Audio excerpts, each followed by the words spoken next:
countdown. Hello, this is Divine Sunshines for Divine Unisouls 11 on the Playground Experience today. So we have our usual co-host, our beautiful Hawaiian goddess, Thum. Aloha. And we have also our usual co-host, Kathy D.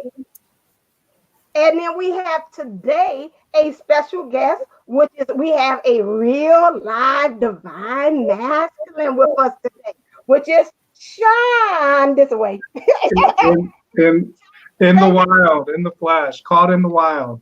Right, it caught in the wild. I got him live. He was hard to capture, y'all. I got to tell you, it was hard to catch Sean. He was just all over the place. Sean, well, April, who knows Sean the longest? Are we the same? I think we're at the same time, right? Yeah, we met the exact same moment. Before I did. Okay. All right, so we pretty much known Sean. What's going on? About 2 years. 2 years? Why I feel like it's 3. Okay. I'm time jumping again.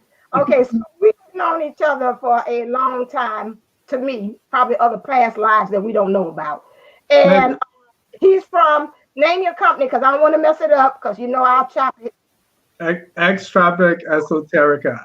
Okay, can you tell a little bit about what your whole organization and what you do as far as your gifts and talents, and skills and abilities? Oh, wow. I don't know. So what do I would call it? Oh, I think I read my tagline in the website for the first time in a while, and I think it says spiritually centered life coaching and divination services.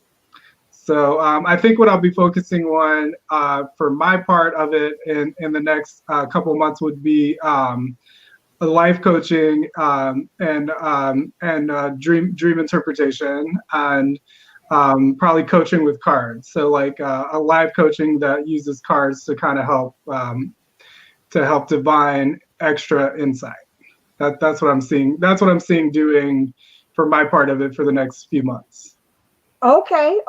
Yeah. So he's very good interpreting dreams. You know, when we have us as twin flames, is much better, much of a deeper level than just the average dreams. It has multi-levels to it. And so a lot of times, even when I try to interpret, I sit there and I think about it. And then I'm like, you know what? I'm gonna have to turn it over to Sean, because I don't know what the heck this possum mean. I don't know what this music blasting outside my window mean. I don't know what all this stuff is. So I said, and I called him the Joseph of many colors, because in the Bible, you know, Joseph was the one to interpret dreams for the king. And so that's why that's his nickname for me. I have for him to do the interpretations for the dreams and stuff. So today's topic is we're defining the divine masculine. So we're going to kind of chop them up in all different kind of ways as far as what we know as far as the divine masculine. So I'm gonna have Sean kind of just kick it off. When the energies of the divine masculine, what would you say if somebody would say for your aspect,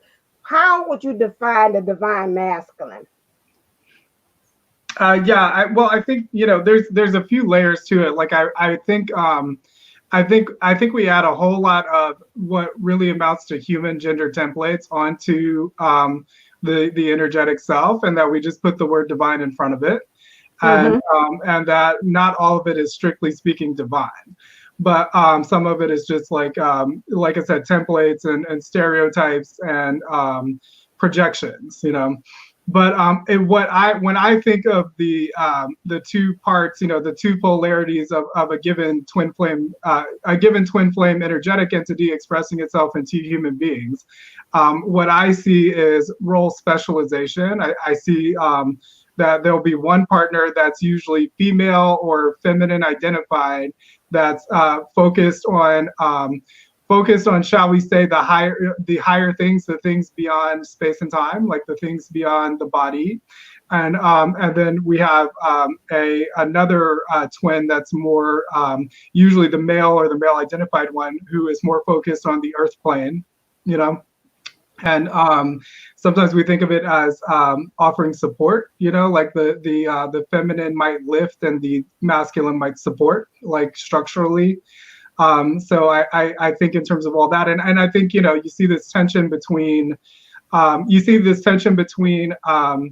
feminine energy that wants to be sort of like focused on that has this drive to integrate the higher aspects more quickly. And then you have the masculine aspect that typically wants to sort of, it's more of a reflection of the earth plane and where the earth is. So like maybe the masculine energy is there to pump the brakes a little bit, so that as we're grounding the new earth energies or whatever it is that we're bringing to this plane, maybe the masculine kind of represents where the earth is, like within any given union, and what the earth is ready for in terms of grounding the energies. Okay, that's kind of pretty much what I always say again, to remind us that the divine feminine, to me, her energies is always like to stay in that upper. I keep on saying that sit up there, and you have to do like a helium balloon to kind of jerk it down, and remember that you're here down in the physical, in the 3D, instead of staying in the 50. And so what I hear you saying is that the divine masculine's role is to remind her that, hey, you got to learn how to master the 3D. Yeah. Well, there's a symmetrical pathology, shall we say, that the masculine resists the upward momentum. Does that make sense? Like the masculine is more identified with the ego and the earth plane, and so it isn't there. All of the issues, if we want to call them issues, are symmetrical. I got you. I heard the amen from you, Kathy, down there. What's the amen? I heard it strong. Like I can see some of that mind aspect that I see the twist into what Sean just said. Well, with the divine masculine and the divine feminine, and being in those two different realms, and like you're saying, they help ground us, but we also help kind of expand them. That's that balance that we're always talking about, that we always have to reach in ourselves before going into union. And I think a lot of times people don't understand that because they're not understanding how that happens. So I love the way Sean explained that. That was fantastic. It makes it really understandable, but that, you have to pay your bills. You have to, live in this plane, because that's where we are. We are three-dimensional, beings. But then we also have that ability to rise above and to pay attention with our intuition, to be open to, source and these kind of things.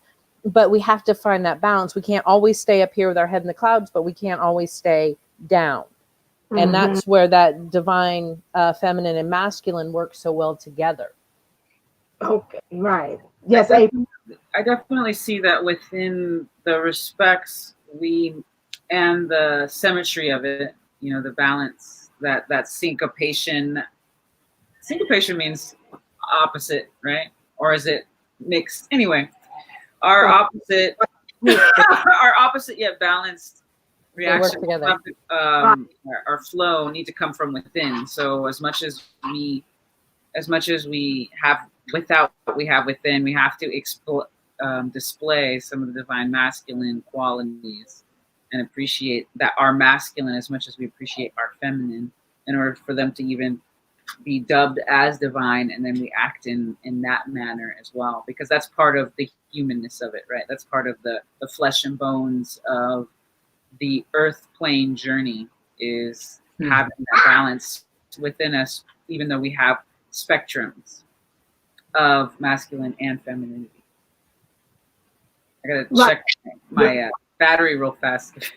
Okay, go on. And I like how April brought us back to remember again. That's that again, not to forget about the separatism again, that we house both those polarities of energies, the negative and the positive, or the divine masculine and the divine feminine aspect as well. I seen you, Sean, you was kind of chomping at the bit about something you wanted to add in before I jumped in. What was it, Sean? Well, I just think as you approach union energetically, and I do believe that union happens kind of within before it happens without, even if it happens without, like you see twin couples that come together that still have a lot of work to do to really be in union. But I think that as you approach union, these things become less of an internal dialogue, or less of a dialectic, or less of even a thought process, and that the unity of being becomes the harmonic convergence of both energies, and the realization that you are just one just becomes effortless and natural. Right. I was watching a DM's channel, and he was talking about, and it might be somebody else too. They was talking about, was that David also, Soul Mission? I seen two of them because I was doing research before I got on here, just to see just the aspect of divine masculine energies at work. Understanding that he was like, they got to be 100, you got to be 100, and together you are 100. All together. That's another way of looking at it. And also understanding that you're saying about union. Sean, can I ask this? When did you know that you were a divine masculine, and what was the catalyst for that?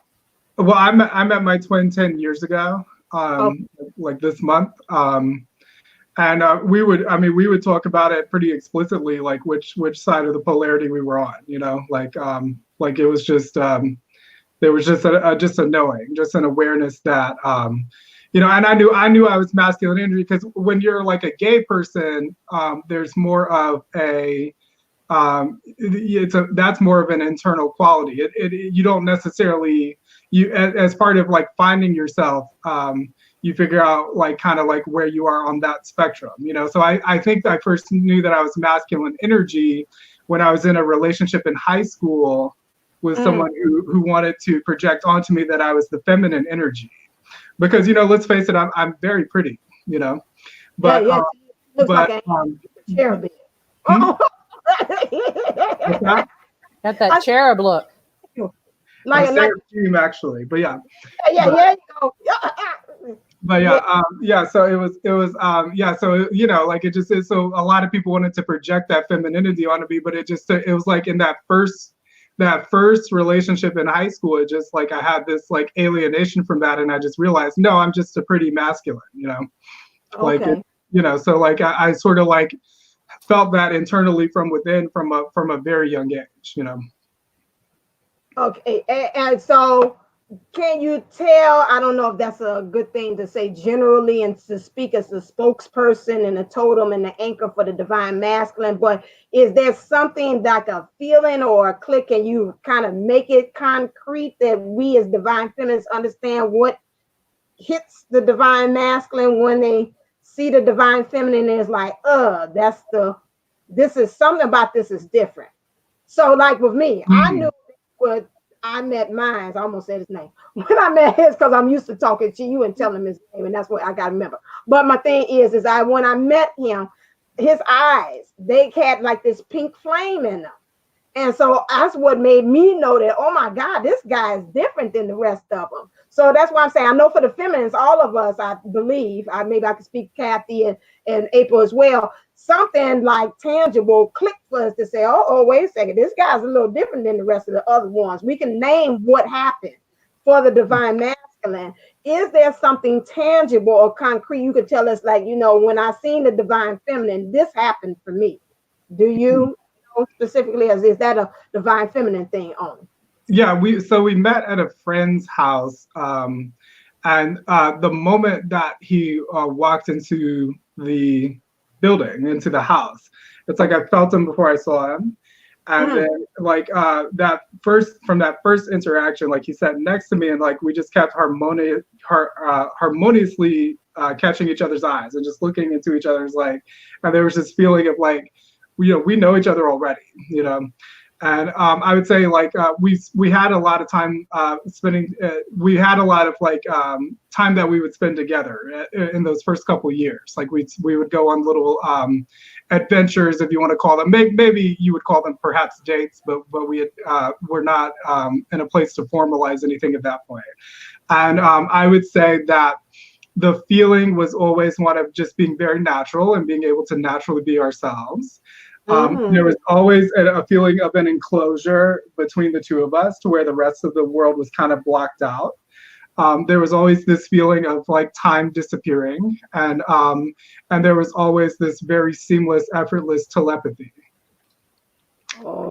even across distance. You know, so we would even talk on the phone, and the conversation we'd have in the 3D, we'd already had telepathically. You know, like we would like telepathically plan our phone calls, that kind of thing. Okay. Between Kathy D and April, does any of you all's DM shared, or you can see when that light bulb moment clicked for them to say, okay, I think something's different about me. I might be a DM in that recognition phase. I think that's what they call it, the recognition phase of your DM. What April? Okay. I think I'm not real sure if it struck mine just yet. Okay. Okay. There's something there.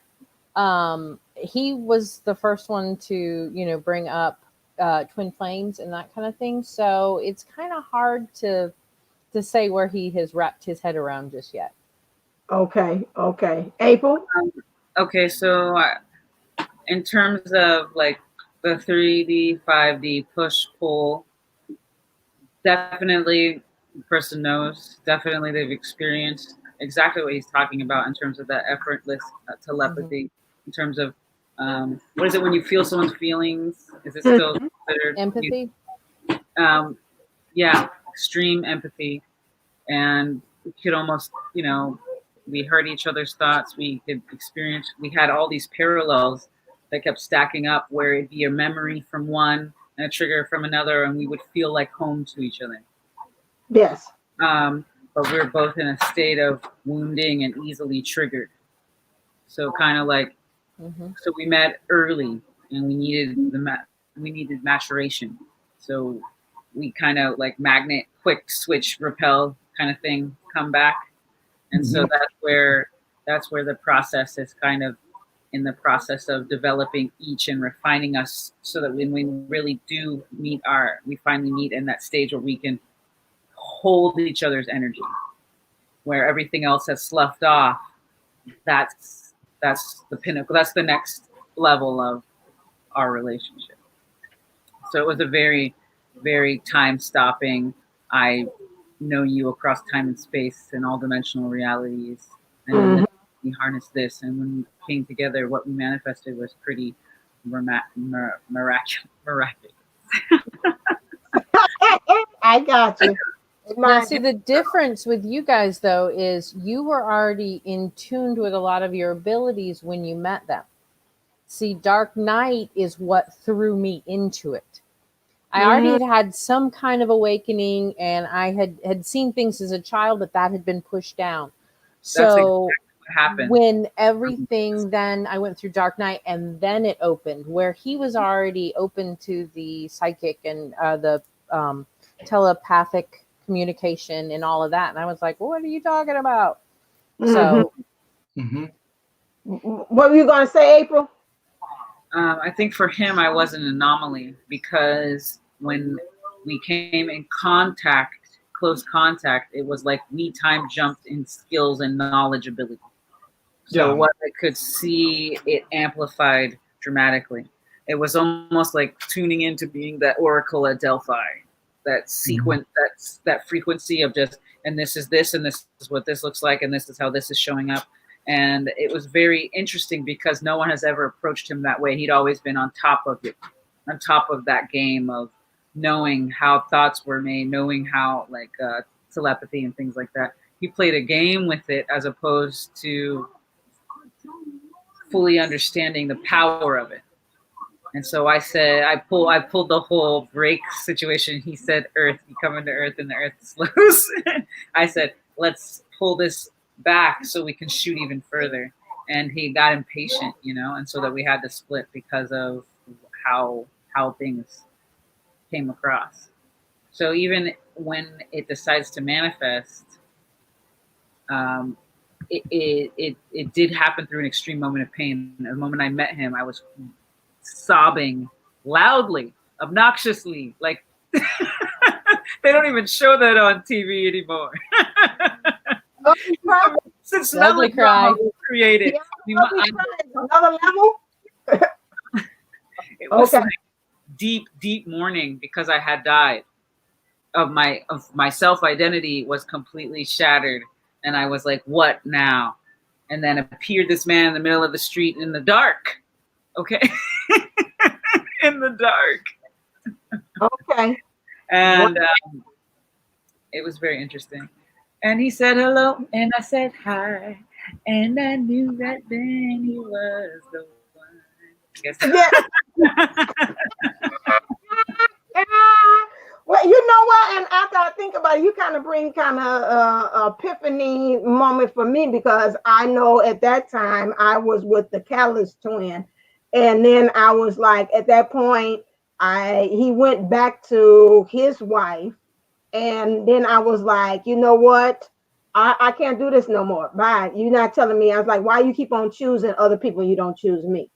And so at that point, I guess it was an ego death as well, because I was just like, just forget it. You know, everything that I thought was going to happen, you were my child, high school sweetheart, is down the drain. Everything I identify myself as of being is dead. I mean, it's just not going to happen. And so that caused me to just say, like, forget it. I remember I did date this other guy in between, which was funny because that guy was the one who led me. I wouldn't have been at that place if I wasn't waiting on him for this other guy, which I knew wasn't going to show up. And then that's when the divine masculine walked in. And I could tell he recognized, he didn't know, but he recognized who I was, because he got crazy. He started playing with a person's hair, his best friend's hair. And she was like, what the hell is wrong with you? She's like, leave me alone. And he got extra happy. He was like, yeah. She's like, he lost total cool points that day. And he just got, and so I remember when I went back, I was like, that was his recognition. He was like, I found her. There she is. But after that, whole different story. But his soul to me looked like I recognized who I was, and was just happy in doing that. So my thing is, what for the DM, what is that feeling that makes them do that retraction? What April talked about, that pull away. Is there something feeling like electricity or something that makes them decide that, you know what, from the divine feminine, like, I don't know, something's not right here, and I think I might need to run. So there's the door, and there I go. Is there something that happens? Is there some signals or something on the divine masculine's end that lets you?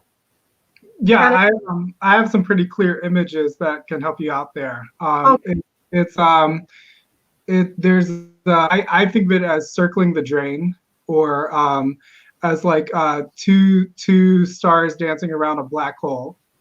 And so I think as I've matured, what I sort of associated that with the person, you know, but I think now it's more like just the composite energy itself, and then you just sort of like project it onto the person.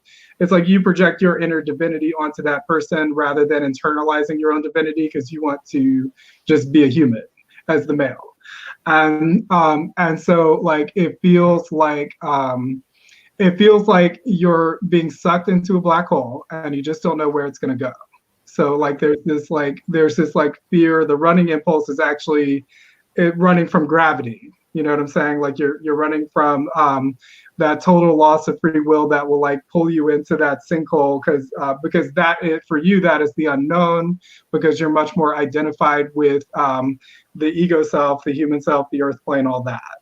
So it feels like immediate impending death kind of, but that's how I would describe it. It's like the black hole energy, or the circling the drain type of energy.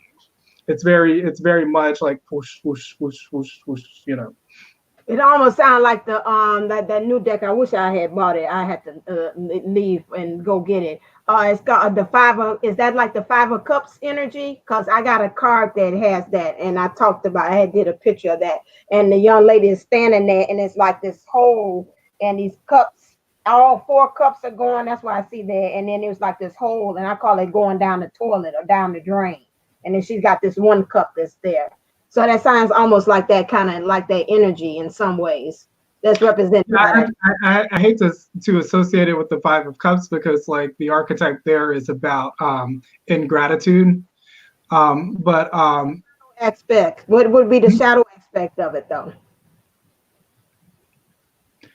Well, the shadow aspect, I think, is self-denial. Okay. So isn't that kind of almost like self-denial? In gratitude? No, and what your analogy that you just gave. Well, yeah. Right. No. I was describing the shadow aspect of what I was describing. Yeah. When I said not of the Five of Cups. Like, to me, the shadow of Five of Cups is ingratitude. Okay.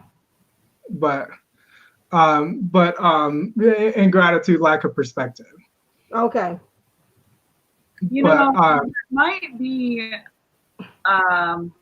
Okay, I want to explore the Five of Cups, but that's not what we're talking about right now.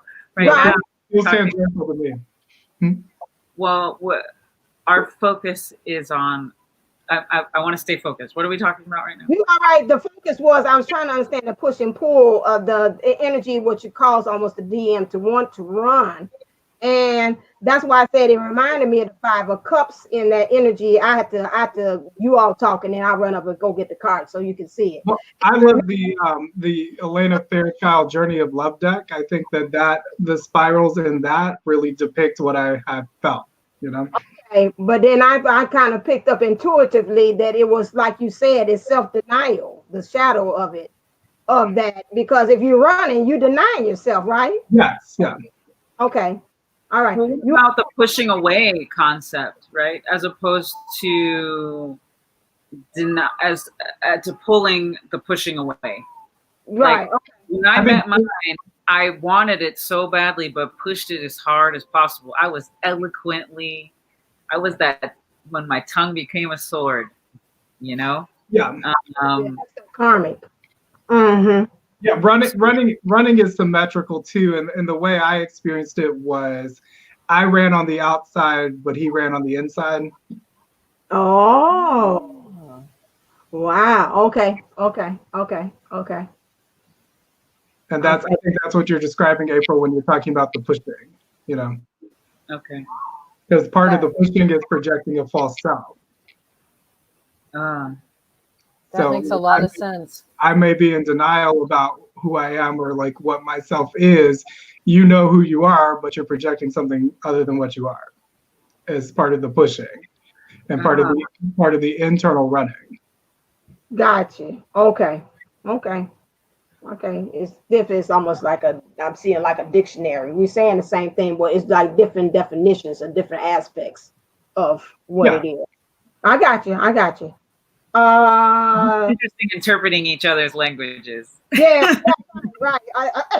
That's why we need a man, a divine masculine, to put his perspective on it. Because we're like, now you see this right there, classic divine feminine against divine masculine. We saying it's kind of the same thing, but I'm saying it I'm coming from the back door and he's coming through the front, and we're like, okay, but we're both in the house together. Right.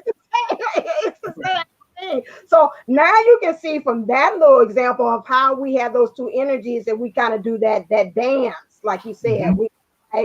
We're still doing, but again, it's the different ways of how we're approaching and how we're seeing energetically as well. What else was there that we said? Oh, I want to know about the traditional, because I hear even April talk about that, and I've even heard you, Sean, talk about that.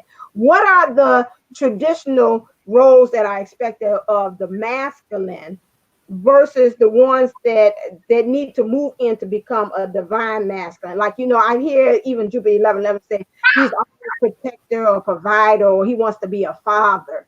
You know, that how does that mesh into the role of the evolution that the divine masculine is supposed to come to, from the traditional role, the 3D role of the divine masculine, to the divine masculine role? Yeah, so that's, you're venturing into the territory of the templates, you know, and the part where the divine label doesn't fit as well. In fact, it's the 3D templates that get in the way of the divine, really, of the unification and all that. So, like, I think both sides of the equation have their worthiness issues, right? So it's like you feel however the pinging off of each other, the intense separation moment happens. Mm-hmm. You know, it's going to, for each one, trigger either a rejection wound or an abandonment wound, or both at the same time, or whatever. like different gradients of the other. And so then you sit back in your separate corners and you think about it and you're like, why did this happen? And where you come into the space of, the immediate impulse is to blame the other, of course. But then when you get into the part of like seeing, I heard like the first step before enlightenment, you blame the other.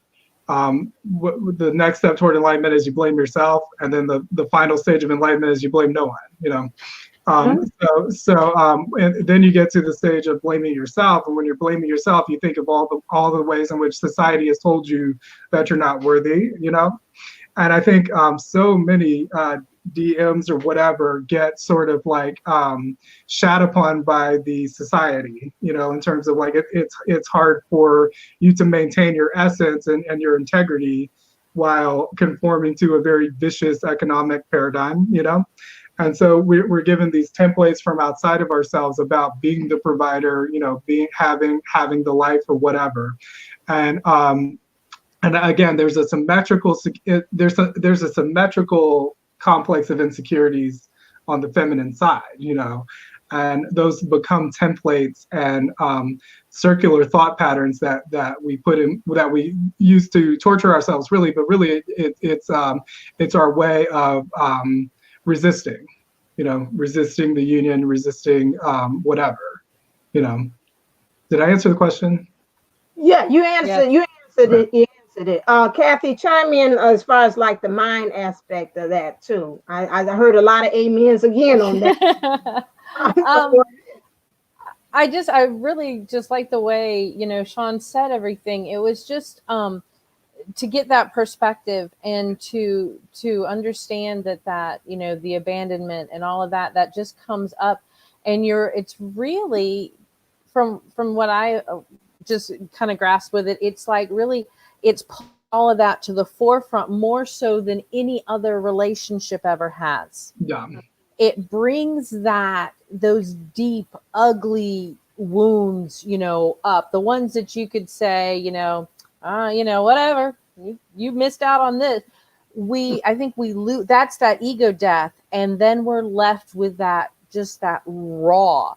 And I think right now, and Sean, kind of, if you wouldn't mind, kind of tell us about the energy right now. How is that kind of affecting the divine masculine with this? Because I kind of feel everybody keeps talking about, oh, it's union, they're coming closer, we're getting, we know that this first wave, we've been on the wave, and there is work being done. It's very obvious.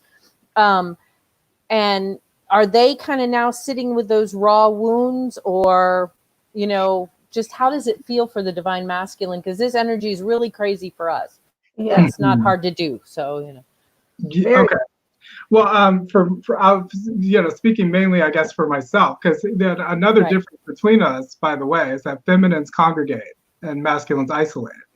So we don't have a DM community the way you guys have a DF community, and that serves to your benefit and your detriment, and on both sides of the equation. But what I would say is that I've been purging deep primal carnal anger, so much anger. And I've had a blessing of being able to externalize it onto away from the twin, which is good, and toward a more deserving source. So like I'm in the process of quitting a job because I was fucked over in a way that was not tolerable. And thankfully, the supervisor that became the object of my ire is female. So it's sort of like it's like I can't be mad at my twin right now, So it's like funneling. But when the moment hit, it was like this big thing that was beyond many lifetimes that just hit. And and I told someone it took every ounce of Jesus in my soul to not go, but I did it, and Bertina, you were there. Patricia gave me some good advice about hitting the pillar. Yeah. So I did exactly what she said and exactly the way she said it. And that was very, very helpful. So I've been able to stay in control of it. But if I were to summarize things that I think that people besides me are experiencing, it's sort of accepting the things, the emotions that are beyond our control. accepting that there is a wave and a trajectory here. And I'm experiencing more telepathic communication and more indication of, okay, it's really time for you to come back, because we've been in deep, like, pure, perfect, complete separation, you know.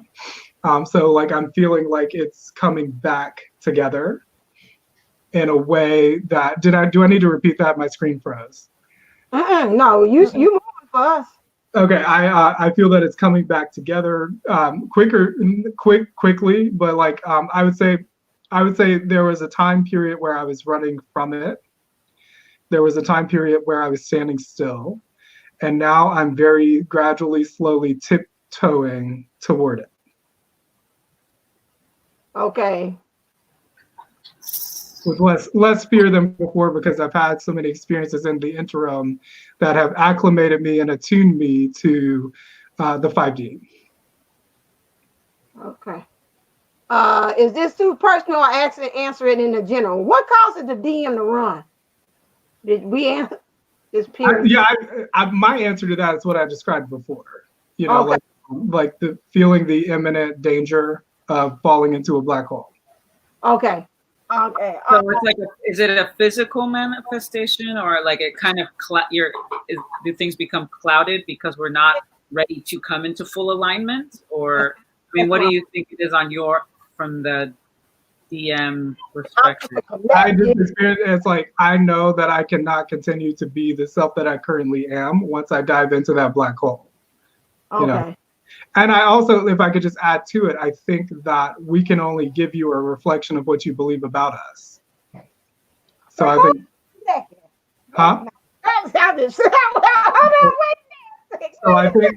I think part of it is you all needing to process you all needing to process and release your templates of the weak male or the fragile male. You know, like I think that we experience it in that way, but I think part of it is you guys project onto us that we're not ready for things.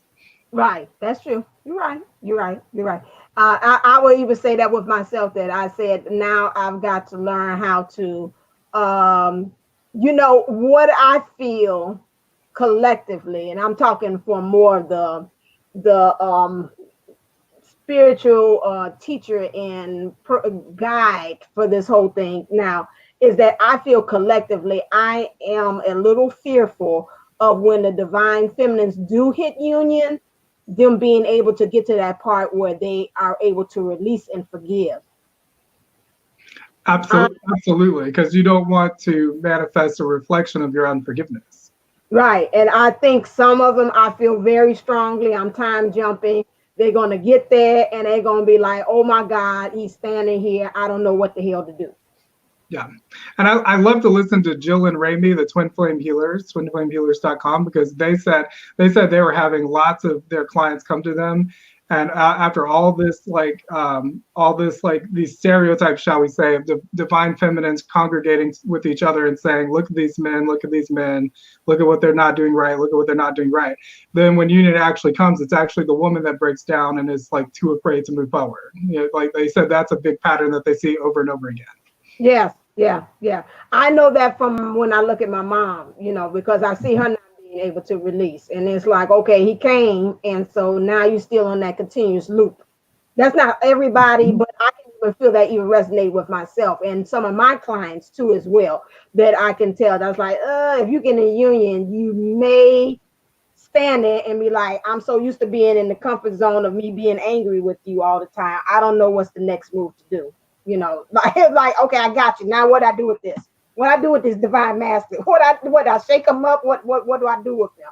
Well, you spend so much time focusing on what the other half is failing to do that you're not seeing what you're failing to do or failing to release or whatever, So like, it's like if you've been trying to, like some people, like a lot of like the DFs or whatever, want to energetically work on their twin all the time, right?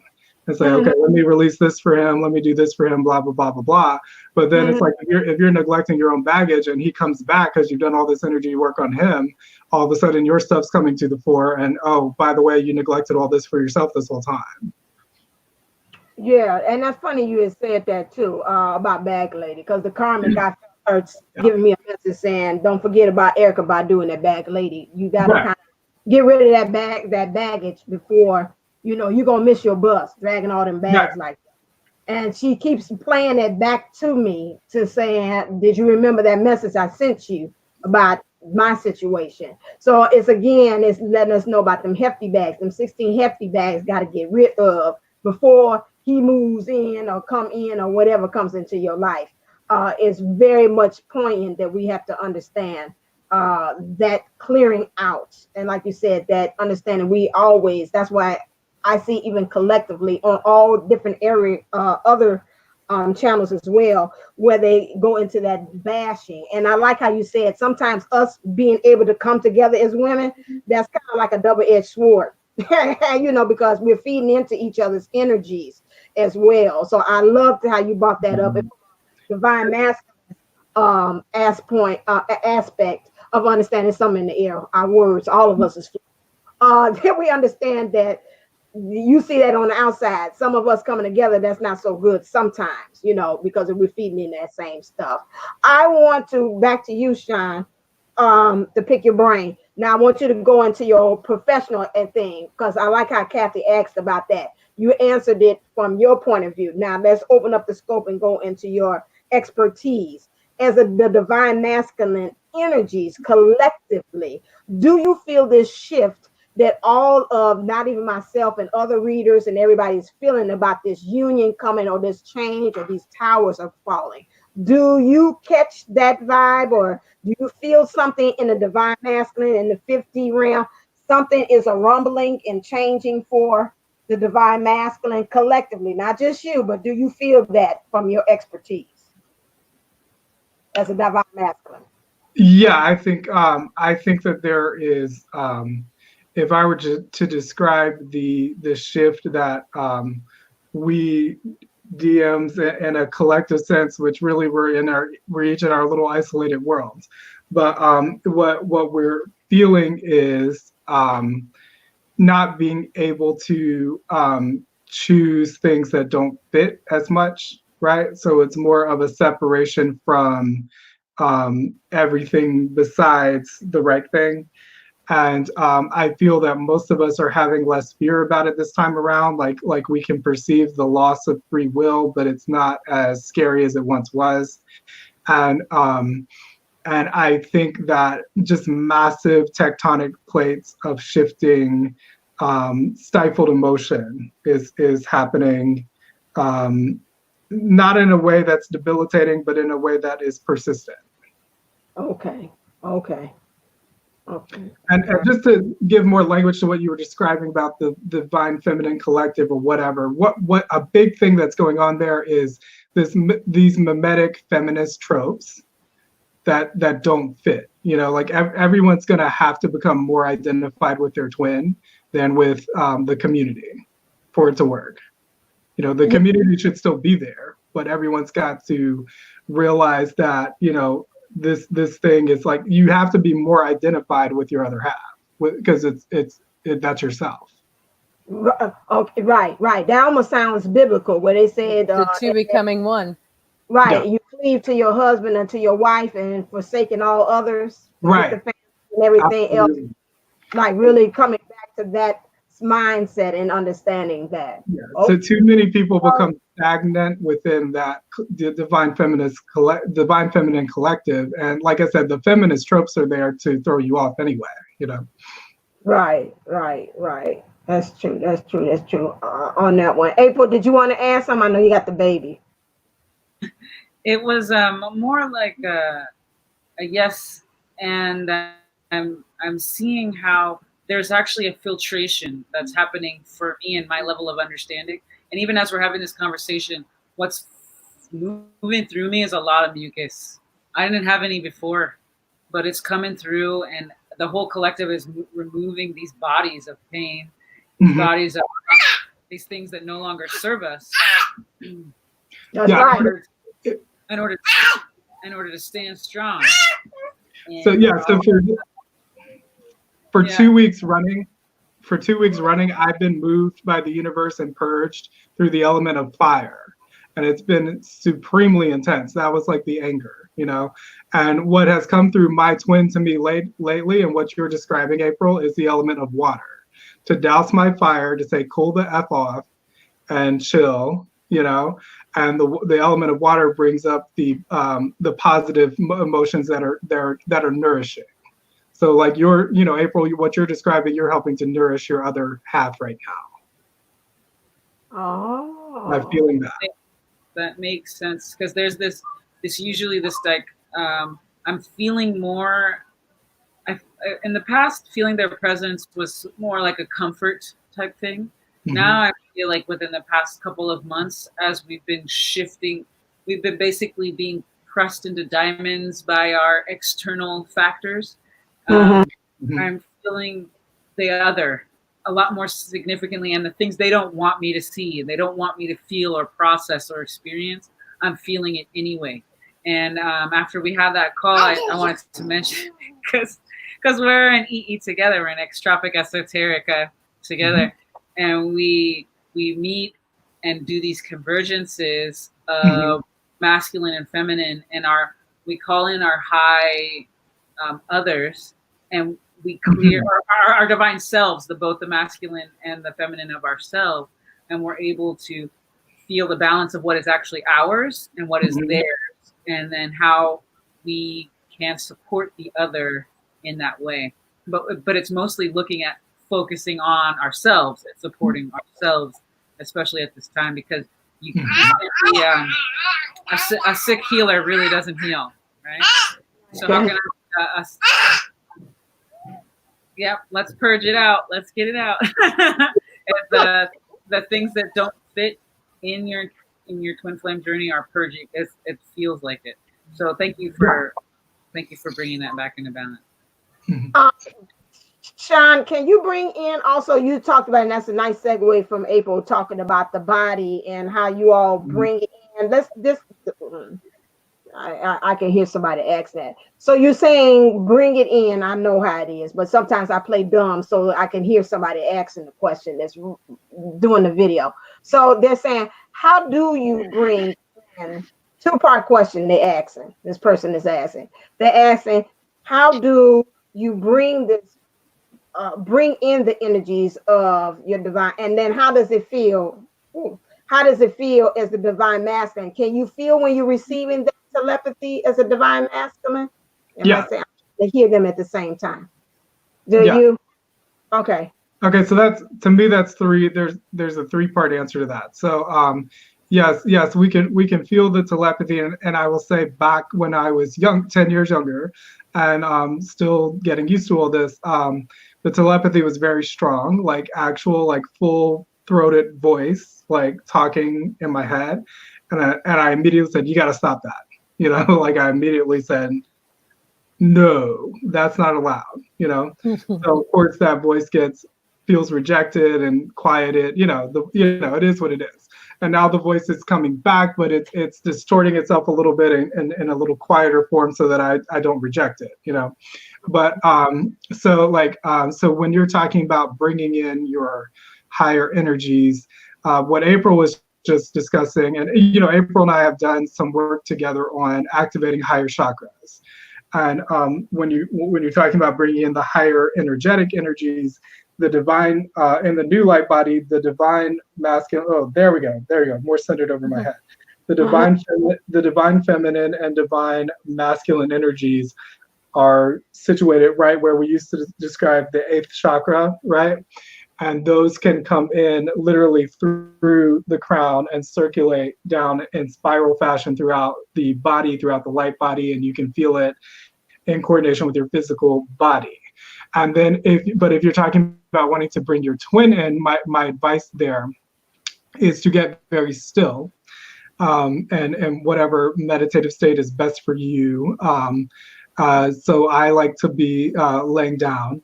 And then you can feel into your light body, which will extend, it'll intersect with your body as well as your other half, and it goes kind of beyond you. And Patricia teaches all kinds of really specific breath techniques, but I don't think you necessarily need to get into the specifics of that. what I've noticed is that if you feel your light body at the same time that you're breathing, and you breathe in the direction of bringing that in, you can feel how the connection between your breath and bringing yourself in. And it should be for most people intuitive if you're able to really go into your light body and get into sort of like the semi out of body state. April, Breathe in. yeah, that's good. Thank you. Thank you. And they say that answer. April, you know, we like to do like a meditation thing. Is that I was about to say, is that ego for you to tap in? I don't know why that came to me. To tap in to ask to pull in that to show us how do you do that technique? Sure. But for me, it's going to be different than the person who's just starting. As Sean was saying, it's a practice. It's a muscle. And once at first they're very different and they're very strong in vibration difference. And then they start to meld into one type of feeling, and you can carry that feeling with you. But you know when you're tapping into other things as well. You've got to learn your sensitivities, and you also need to be able to set boundaries. A lot of things with women is we don't set boundaries. We just like to go and be all encompassed because it's such a it's so romantic to be engulfed, right? We love, like he's saying, I'm running away from falling into a black hole. We're like, black hole, oh, wrap me up in your everything. So it's not where we're trying to go. We want to embody it in our physical space. We can start within the mind. We can start within the mind's eye, and then we can turn that into the physical, and we start to sense it around us. We start to be able to actively feel our auric field regularly. So if I'm breaking it, or since I'm breaking it down for on a simplistic sense, yes, because I do this together, so I think we should do a session together for the collective that we are kind of tapping into. I've had to master this because I used to practice before I got pregnant because I knew I was going to carry a divine child. I used to practice what it would be like to be distracted while you're meditating, so that to see if I could still hold that energy, right? I would imagine children crawling all over me and like birds, whatever's going on in the background, just to be able to harness that space of togetherness and oneness within the breath, within the body, even though there's triggers pulling, right? And once we can come into this balance, we're able to really then anchor in our connectedness to self, which is then, because we are twin flames connectedness with our twin, the common collective could actually tap into whomever, their family members or different people that they've allowed to have these cords and this energy. But I highly suggest just working with yourself and feeling yourself before you actively go with seeking a twin, your twin's energy. Because when you are new to it, unless you've learned how to bury the boundaries and the protections, you can tap on the things you don't want to tap into. Mm-hmm. That's what happens to sometimes, when people have nightmares or, there's lots of things. Anyway, I'm getting off track. So let's work on doing a healing for the collective and what you and I are feeling and seeing. I like to guide everyone just to do the 3 deep breaths together so that they become into the body. It's like tons of it right here, like clearing out of the third eye. Like there's a lot of junk just needing to muck off because people are so consumed with nothing is going to go back to anything. There's no sense of normal. We're not going to return to a sense of normal. People are seeking a rooting and a grounding in something familiar. But guess what? Everything is now changing and molding and it's recreating. So we have the ability, if we clean our space here and because the well opened up, Sean. It was so awesome. I was doing a meditation with the group and I could feel through time and space, since the people watching this were all multiplying in energy. The well of dreams just opened right up and was able to sink in and clear. But you have to have a clear third eye and a clear crown to understand what you really need to anchor in to this body as your particular mission. So maybe we can do some clearing, because that's what's draining through. Yes, I think that's the thing. Yes. So I'm doing the physical motion, but you don't actually have to do the physical motion through the energy body in order to move, right? But it's more like symbology. It's more like the act of,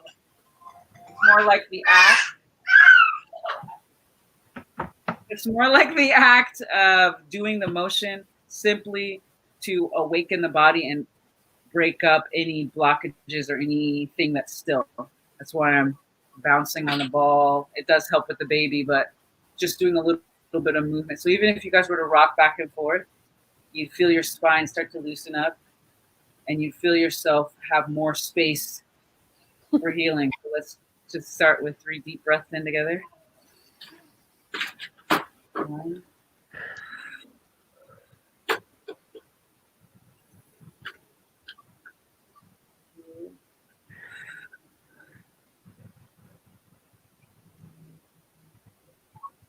2.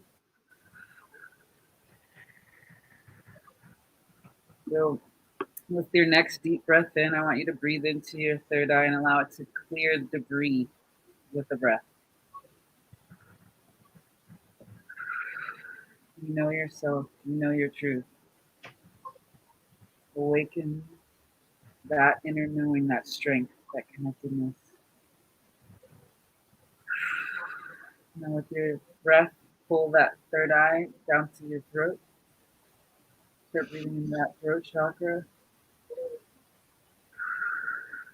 Allow yourself to speak your truth. Allow yourself to speak what you're processing out, what you see in others. Don't be shy. You are a powerful, powerful, clear being. Take a deep breath and pull that throat into your solar.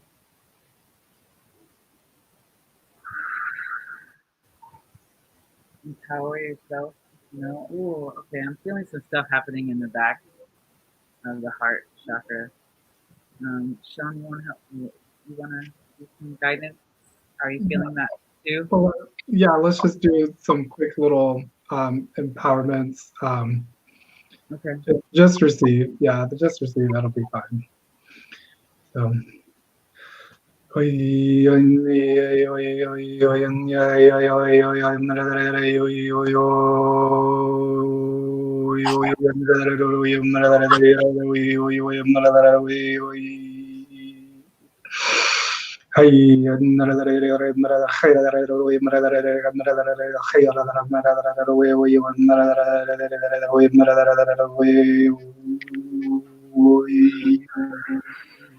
Feel the free to stretch and move.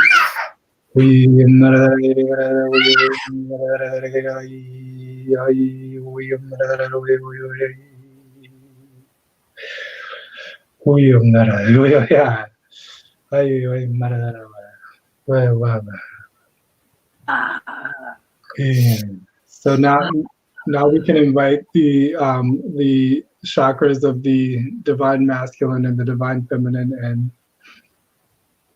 So we can feel it come in through the crown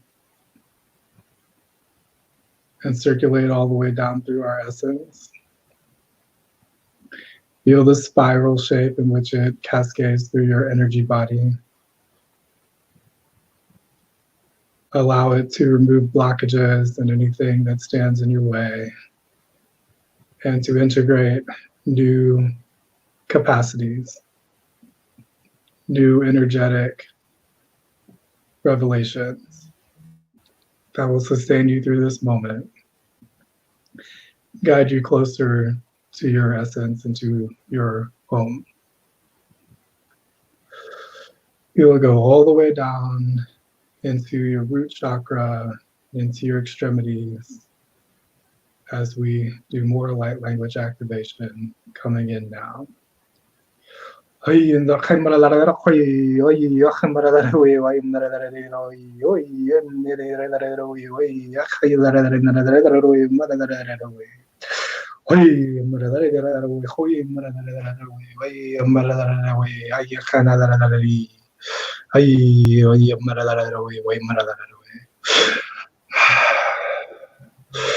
Take deep breaths through your mouth And form your mouth in a circular shape and just bring in breath deeply to where it hits the back of your throat, filling your lungs, filling upwards and downwards at the same time.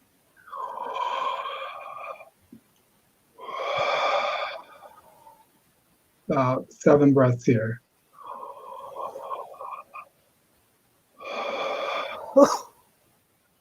5 more. 4 more. 3 more. 2 more. And 1 more. Right? Seal yourself, integrate, feel back into your body, allowing more energies to transfer inward and outward. That which is old and stagnant leaves and dissipates, and that which is empowering and enlightening integrates.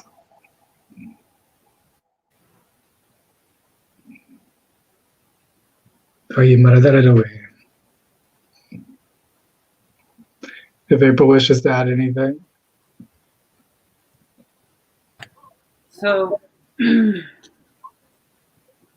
as we've anchored in and we've grounded this space, let's go ahead and like kind of wiggle our bodies a little bit. Take some more breath, and we can feel our bodies lighten as we are here in the now, in the present moment, in our new state. And we've released all that which no longer serves. And people can rewatch this as many times as they want to be able to slow stuff off. I would suggest taking a little bit of time and feeling into your body, feeling into the space, this newness, because this is where we want to be. We want to be in that state of new. We want to be in that state of open and creativity in order to fully bond and feel this new connection with ourselves and this new connection with our twin, so we can accept when we actually come into union. We talk about it, but who's ready? And when you're ready, it happens. And when you're on mission, you're in flow, and it's the best gift you could ever give this planet, yourself, all of it in between. So thank you, Sean. Thank you to Thank you, Divine Feminine, for allowing yourself to receive and putting out there, you know what you want. Mm-hmm. It takes us both to be, you know. Thank you. Yeah. I felt, I'm trying to see, I can find the card. Where's it at? As Noah's in, I'm gonna have to do it again. I hope it's not in somebody else's stack. I might have get in someone. I don't know if I'm time jumping. It's several things that happened while you were doing that, Sean. One of them was afterwards, and that might just be personally me.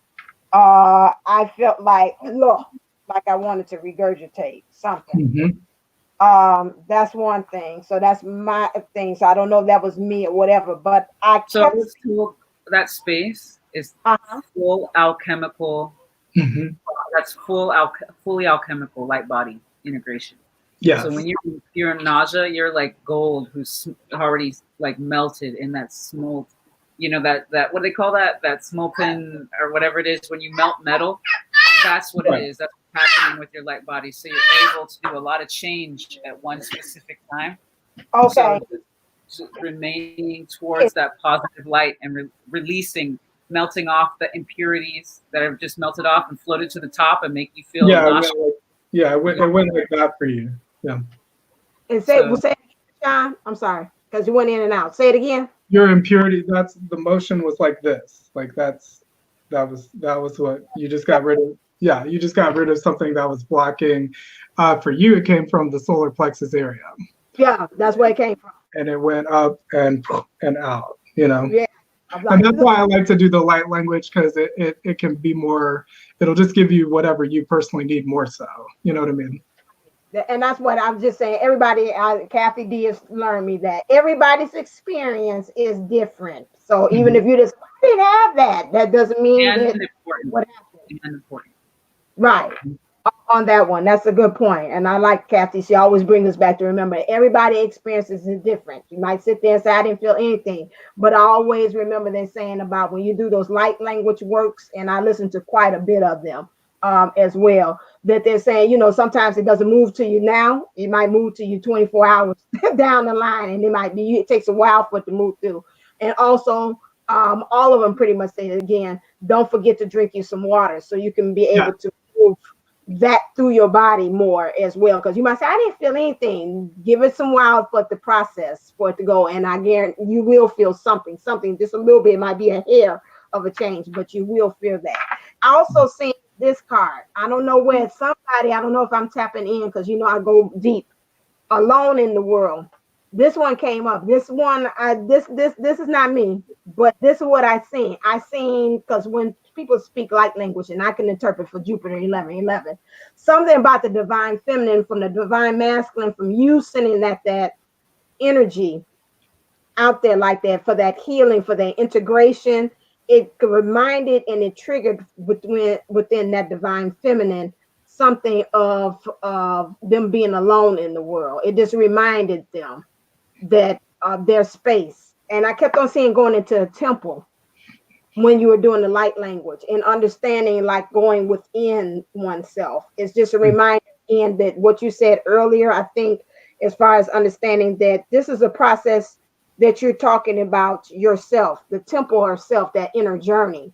And this, although it looked like this card, but for somebody, I hope I'm saying it, for somebody that's out there, something you saying you feeling is alone. It's not you being isolated, being by yourself. The whole process of understanding the dynamic of the divine masculine and divine feminine is understanding that both of those two energies, like Sean said at the beginning, house within you. There's no separation of that. And by doing that exercise there that April and Sean demonstrated there, helped you to understand that you're not alone in the world. If I'm saying it right, because that's what I felt. It kept showing me the card, because sometimes I could see the cards and I don't have to see them. And I was like, where I've seen that card before, where I've seen that card before. And it's just this, to me, that exercise just reminds you that you take your divine masculine energies with you at all times. You can tap into them. You can either do telepathy as well with them, and they're always with you. So you're not, whoever's thinking this thought, whoever this is about this alone in the world, this is not you. You feel naked and vulnerable, but this is not you. There might be some stuff that needs to purge from that individual in terms of that codependency.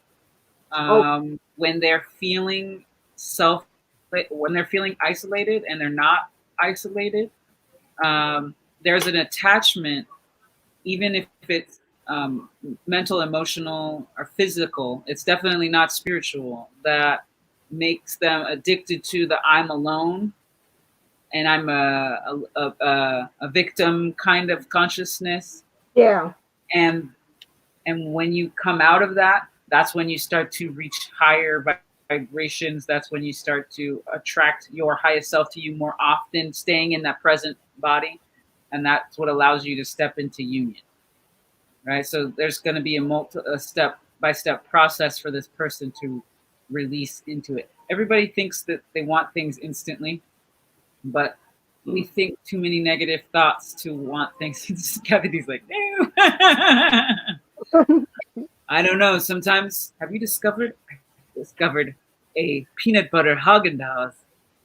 That anyway, I'm getting off topic. Oh my God, Jesus Christ. My new boyfriend has been ice cream. Can I ask, Kathy, did you experience any shifting?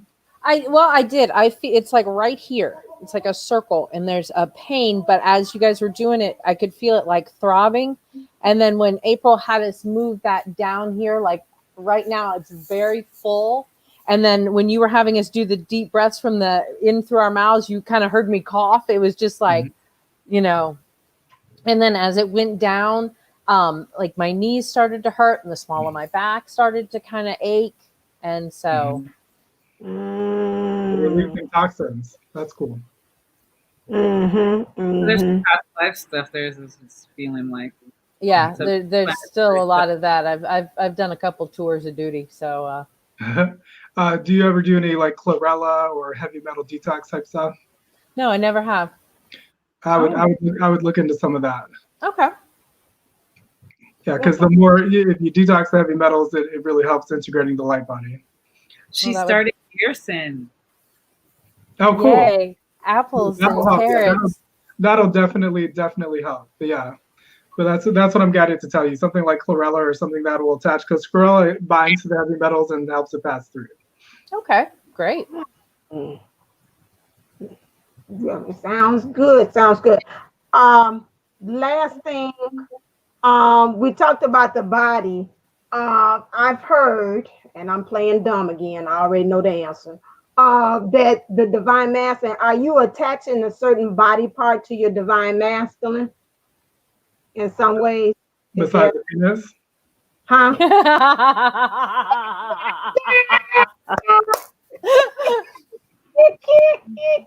Well, You asked for that one. Yeah, I mean that's the part that I associate with the basket. But let me put it this way. So like there's a contralateral effect. Oh, that's right, it comes in reverse. There's a contralateral effect to where for me this is my right side of my body, like the right side, left brain, right side of the body. This will be your masculine hemisphere energetically. But as you're doing light body integration, what it really comes down to is the same thing of supporting and lifting. So underneath your vital organs and your anchor points in the light body, the masculine energy will be that which is underneath, and the feminine will be kind of above for any given major point, you know.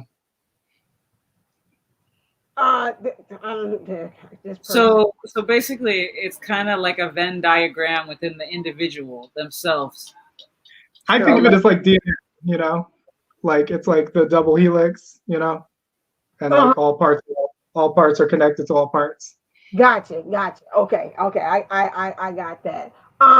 One thing, and I don't know, this person tap in again, the light body. You keep speaking that, so these people who are just on the journey and don't know the terminology. What is the light body? Last question. Well, that's the whole question, isn't it? But it's sort of like it refers to the vehicle that you'll leave here with, you know, like it kind of refers to the integrated subtle bodies. So you can think of it as there's the soul body, the etheric body, the Buddhic body, the atmic body. And so you can think of it as like sort of like I would say an integrated vehicle that encompasses the entirety of your being. And so like when I've seen myself in past life regressions before that predate any incarnations at all, I describe it as like a cosmic manta ray.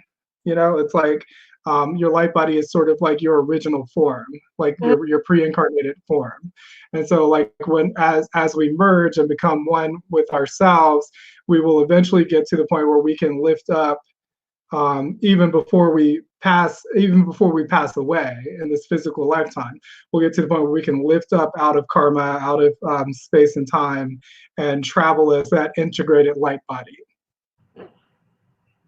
Got you. Beautifully stated. I just want to make sure, because you know, I spirit and the guys would tell me, like, you got to remind that people are just on a journey and they might be watching this and they might like, what is a light? He keeps saying light body, like, what is that? You know, so just to make sure. Yeah, go on, April. I'm finished. I was just gonna say, like, I was gonna make it more simple in terms of colloquialisms that we've already used, like your aura or your soul, everything contained therein. But it is somewhat outside of your physical body. Gotcha. And it can grow or shrink according to the work you do on it or with it. Gotcha. Well, I would say it can intersect more with you, or it can intersect less with you. Like it stays intact, you know. But the goal, what most of us are trying to do in this process of grounding New Earth or bringing heaven to earth or whatever you want to call it, is we're finding ways to increasingly anchor the light body to the physical body, you know, so that it can be integrated here as a fully integrated being, you know. So is the we can be the same? Hmm? Your higher self and your light body is the same? No. They I just would shot. say you're high. If you want to say that, if you want to, if you wish to continue to experience yourself in a dualistic way, so like such that you experience a higher self that maybe passes down advice to your lower self, you can think of the higher self as like a chakra within your light body that is beyond your physical body. Gotcha. Okay. April, you want to chime in? I know it's There, last there comes a point through definition that words are not words are no longer able to define what something is. And if you Yep. can get yourself conceptually to that point, then you'll be able to fully understand where it's coming from. Because it's like you're trying to point to a piece of dot on a paper, but the paper doesn't exist and the dot doesn't exist. Gotcha. So you can feel into that. That's when you're allowing yourself to integrate with that energy. Gotcha. Mm-hmm. And any final thoughts while we wrap up? Any final thoughts, Kathy D? Let's hear from you. So what's your thing before we wrap it up? Why is this thing saying it's going? You know, I think it's important, you know, for everybody to understand, you know, that general and then this wonderful meditation we did where we brought in both of those, the divine masculine and divine feminine, and brought them together. I think that was a really good reminder that we have both of those things in us.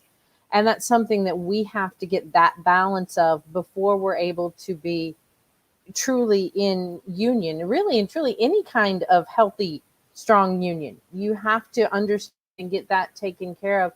And then on the because I've seen it a lot too, you know, looking at different channels and listening to different people talk. There is a lot of bashing out there, and we have to be reminded that when we bash the DM, we're actually bashing ourselves. You know, when we complain about they're not doing anything, well, there's still more we've got to do. Because when you get to that point, and we kind of talked about that yesterday with Jupiter, when you get to that point where it says, you know, union's coming in 8 months, and, you know, everybody else is like, oh, you know, and you're just kind of like, okay, you know, you've kind of got to get to that point where you're comfortable in your own skin. Mm-hmm. And you've got to get rid of those 16 hefty bags, and, you know, your favorite high heels that you lost one somewhere and you don't even know where. And, you know, all of that's got to go. And you've got to come in, you know, packed light and ready to, you going to sneeze, April? I forgot. I want to. Out so much phlegm. I'm like, she's talking the truth. But I think we just really need to remind ourselves that, yes, where we do miss being with them, we miss all of that. We have to remember they are coming back different, just like we're coming back different. And we've got to loosen and lighten our load where they're in the process of lightening their load. And then, like Divine Sunshine said, that's when the two become one. That's when your best friend, your mama, your sister, your cousin, your auntie, nobody's telling you how to live your life. You are in that union. That is yours. And I think those were some really good points that were made. Okay. April? I kind of wanted to give people some homework because we're giving them a little bit of homework, right? We're gonna ask some questions, right? That's the thing. Hey, I'm the teacher here. How you giving out homework assignments now? Go on. Oh. I want us to actually look at our basic definitions of feminine and masculine. Yes. Right now we're going to focus on masculine. What does masculine mean to you? And then you put out words that describe it, and you look at the tone of those words, and you can see if you're in a negative mind state towards that sexuality, or a positive mindset, or a neutral mindset. And then you can look towards seeing what your perspective and what your filter is, because that's where you are going to have your healing and a lot of self-assessment, so that you can redefine what masculine is and what feminine is. And you can look at where you even got your definitions and heal those if there's some incongruency with the way that you know the way things could be. Because until you actually look at that and why if you're gravitating toward someone who's bashing, it's because there's parts of you that is still clearly need work, right? And that's okay. Yay, congratulations. We get to heal and love ourselves even more. And I'm just so thankful for the opportunity to reflect that, right? To be able to have the ability to say that brings up something in me that I now get to look at. I'm not going to blame it on this external factor. It's something internal within me that is wanting to see men or masculinity that way. And then you can put on the divine hat and say, how is divine showing up for you? How does divine masculinity and femininity show up to you? And realize there's a spectrum. It's not just black and white. There's a spectrum of sexuality. We both are human beings. We're both of the same species. We just happen to have an X and an X, or an X and a Y, right? We just happen to have a penis or a vulva. And then, there's some other things that accompany that, hormones and perspectives and coming from opposite sides of the room to each other to understand. But at least you're understanding what your definitions are and then cleaning that up. And that's what we're here to do, is help you clean that up so we can come into more full union with ourselves. And cleaning it up, a good way to do that too is, if you notice as you're doing your definition of the divine masculine, or what you think masculine is, and you're writing these down, if you notice that these words come out more, if you're thinking about your father or a grandfather, an uncle, brother, cousin, friend, these specific and very significant male role models in your life, after you get those words and you really start looking at them, and this is why I felt this way, and this is why I felt that way. Once again, this is just a really great way to journal and write that letter, or write it to him, and apologize to him. And I went as far back as my great grandfather, and I wrote those. And actually, that was April's suggestion to do that, and I did. I went all the way back to my great grandfather that I never knew. I just knew him through pictures, and stories. And I wrote him this letter, and thanking him for everything he did for the family, but then also releasing him of these stereotypes and missing out on things with his family, because he was actually the head engineer for the Chicago Railroad. So, and the Illinois Railroad. So, it's stuff like that. It's a really great way to make it very personal and release it, as well as defining that. And then you can make your own definition. I think that's the whole thing to come up to. A little point. We both come from both sexes. Our physical body is made of, technically, most at this time, depending on when this is being watched, there could be some test tube babies watching, but you're made part masculine and part feminine. And when you come together in this body. When you forgive and you accept masculinity for what it is and femininity for what it is in its most divine sense, you can then accept that of yourself, right? You can then see your own divinity on a whole nother level and accept it in a whole new way.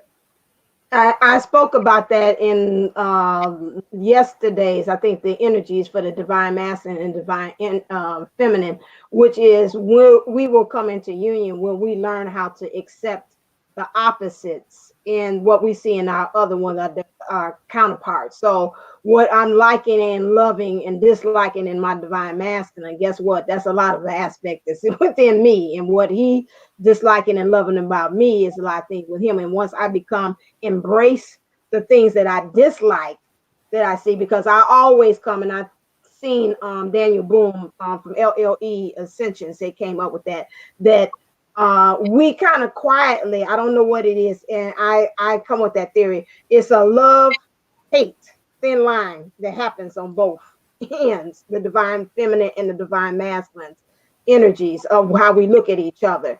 And when we start looking at each other and just say, you know what, I don't like it, but I can embrace it. I don't like it, I can embrace it. That is when union would come, when we stop doing that separation, which Sean had talked about too, that's their issue. No, that's really my issue. You're just reflecting it back to me as a mirror. That's simply put. And when we learn, we come to that point that we embrace those differences or those things that we don't like, and we see this being projected from our counterpart, then that's when we start becoming with union within self. And then that will start for that to have that gravitational or that pull or that attraction to have our divine counterpart come our way. Sean, you got last word. You're our guest, so you're going to have the final word on here. So what's your final word on the whole thing? Our Well, takeaway. just listening to the three of you, all that was just said, I can't help but think that there, you know, I'm going to permit me a stereotype for a moment, if you don't mind. Okay. Women talk too much, you know, and women analyze too much, right? And so I think that it might be a little bit simpler than this, and this is what I want to share from experience, right?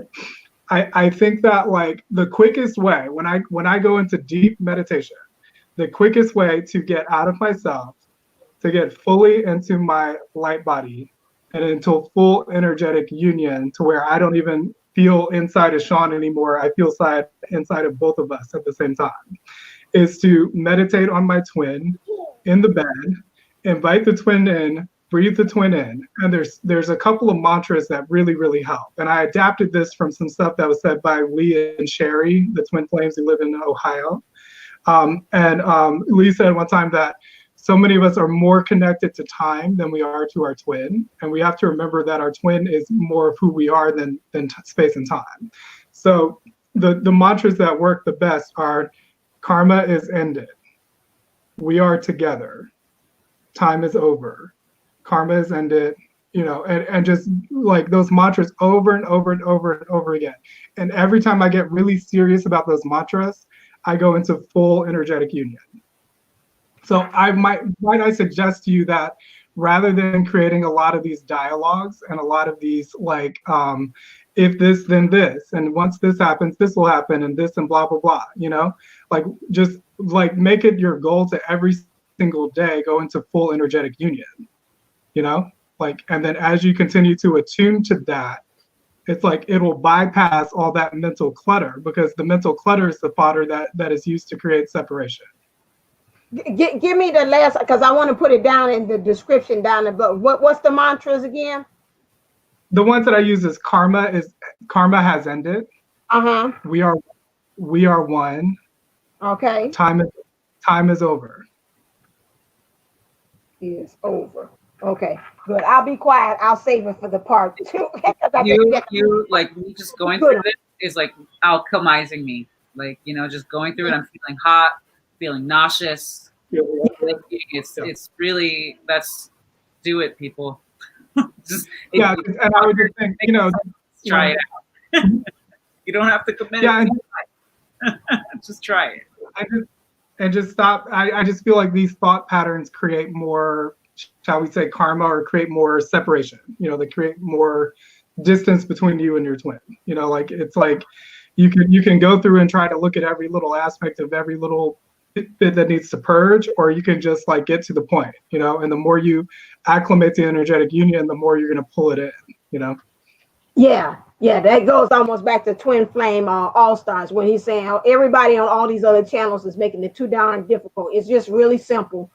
Get with union with self, get your soul together, and that's it. And then everything else will happen. It's like just simply put. I agree with him on that point. Now, don't do other things fits. It's a whole different story. But that one, I know. I say it's got to be simpler than that. I ain't got to do all this extra. All right. So now, the extra stuff, because we got a part two, people, and I know how you all's attention span on here. 1:30 is about it for y'all. It'll be 2:02. They're like, I ain't thinking about this video. But okay, so now we're gonna go. I'm just being serious. I know how y'all roll out there in YouTube land. So we're going to do a part two this Friday live. Did we agree? We said we was going to do live? Yeah, we're going to do live. That's right. We're going to do it live. So I want you all to come equipped with your questions, because as soon as we're finished with this, I'm going to release it out there into YouTube land. So you all can do that. So it will be 5:30 Central Time, 6:30 Eastern Time. And what would that be? Pacific Time? What time would that be for you, April? That's 12:30?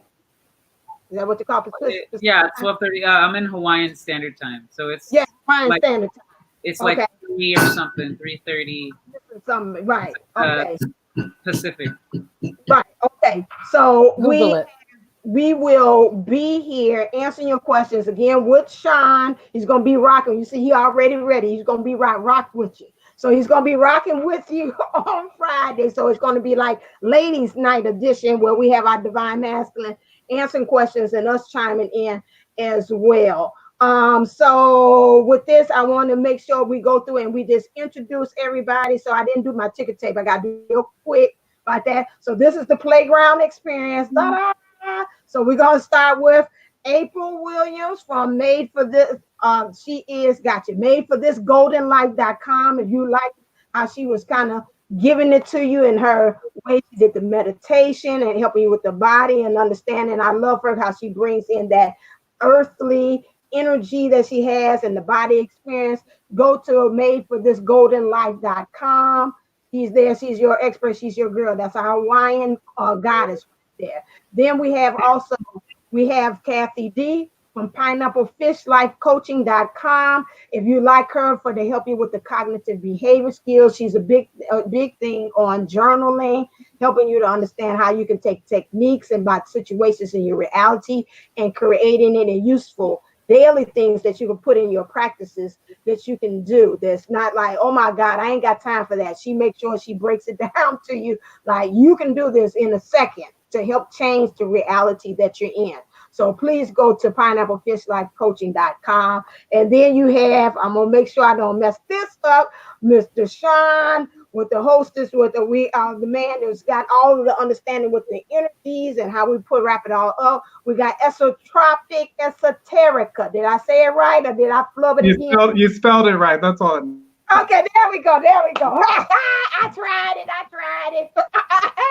So again, come to him and you've seen the wealth. He gave you really a smorgasbord. I felt like I was a country buffet of all the different gifts and talents and skills and abilities that he has there. So if you like what he was serving and that buffet of spirituality that he did with us today, make sure you go and visit him. And then you have me, Divine Unisouls, again, .11.co. You can go to me for if you want any coaching or if you want any personalized reading. You see, I can also channel either messages with or without the cards as well. So you see that that's another way for you to do. So again, if you are interested again in getting your answers from a live DM, I just caught him tonight. He was hard for me to catch up with him, but I got him. And so he was willing to give his answers and his expertise to us to help us for our divine feminist understanding. He just told us, we think thou thinkest too much,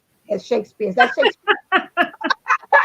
Shakespearean quote right there. Thou thinkest too much. So we've got that.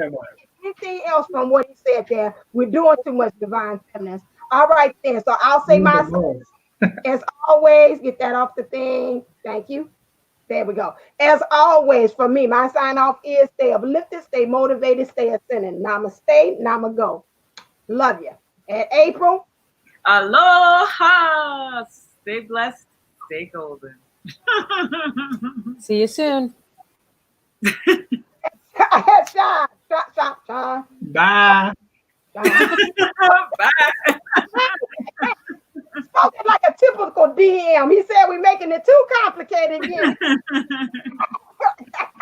All right. See you all Friday live at 5:30 Central Time, 6:30 Eastern Time, and Hawaiian Standard Time. That's what time again? 12:30. 12:30. Just want to make sure. All right. See you all then. Bye.